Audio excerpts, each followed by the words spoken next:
Good morning. We just returned from a historic 12-day trip to Asia. Everywhere we went, the American delegation was greeted with tremendous hospitality and tremendous respect. People are respecting our country again, believe me. We brought back more than $300 billion worth of deals, which could reach well over $1 trillion within a very near future.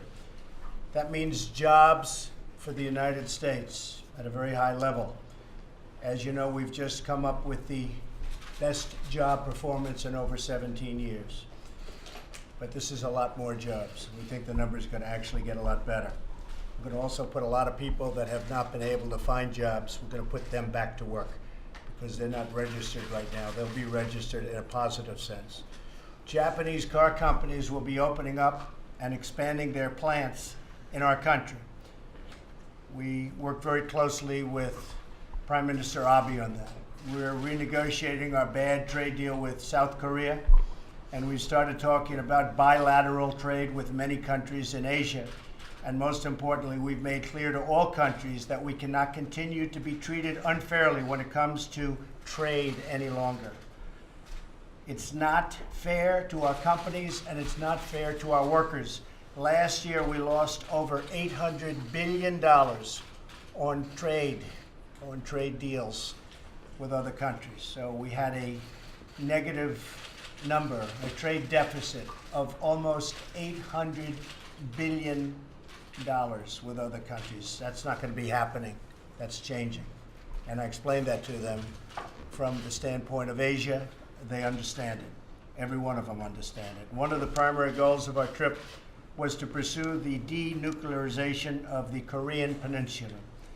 I want to begin this morning by talking about the fact that we will be instituting a very critical step, and that'll start right now. Today, the United States is designating North Korea as a state sponsor of terrorism. Should have happened a long time ago, should have happened years ago. In addition to threatening the world by nuclear devastation, North Korea has repeatedly supported acts of international terrorism, including assassinations on foreign soil.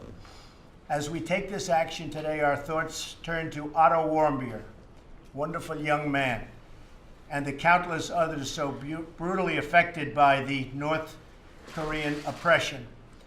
This designation will impose further sanctions and penalties on North Korea and related persons and supports our maximum pressure campaign to isolate the murderous regime that you've all been reading about and in some cases writing about.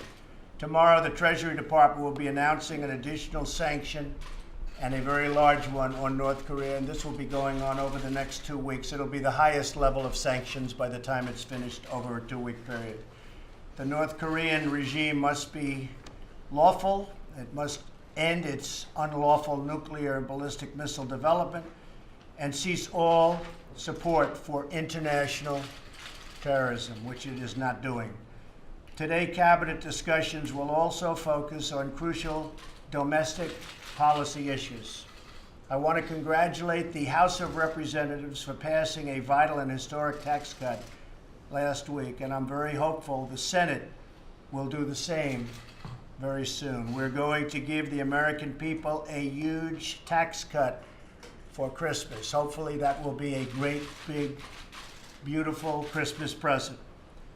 With the Democrats giving us no votes for tax cuts for purely political reasons, obstructionists, it will be up to the Republicans to come through for America. I think they will. I hope they will. It's up to the Senate. And if they approve it, the House and the Senate will get together.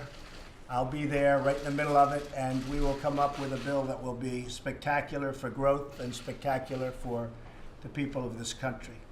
Our tax plan will bring urgent relief to hardworking families.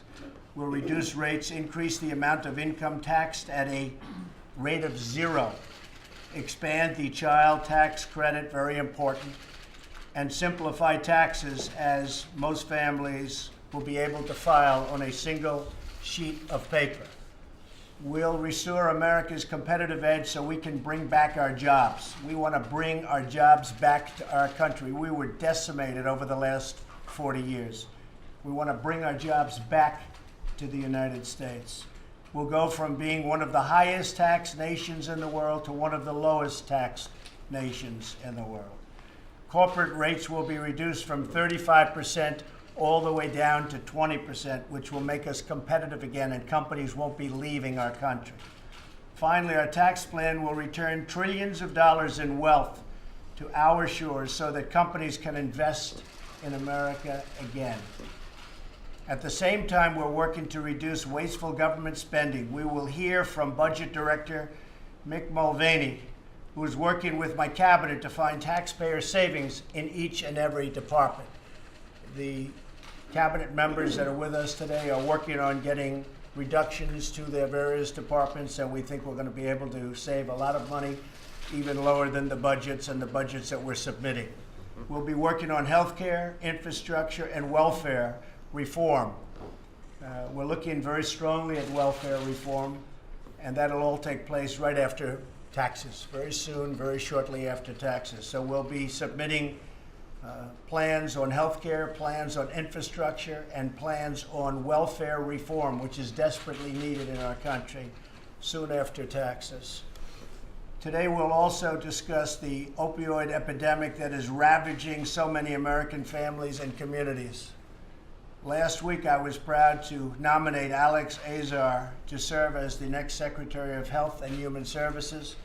I urge the Senate to swiftly confirm his nomination, and I want to thank Acting Secretary Eric Hargan for serving with such devotion and for doing such a great job in the meantime. Thank you very much, Eric.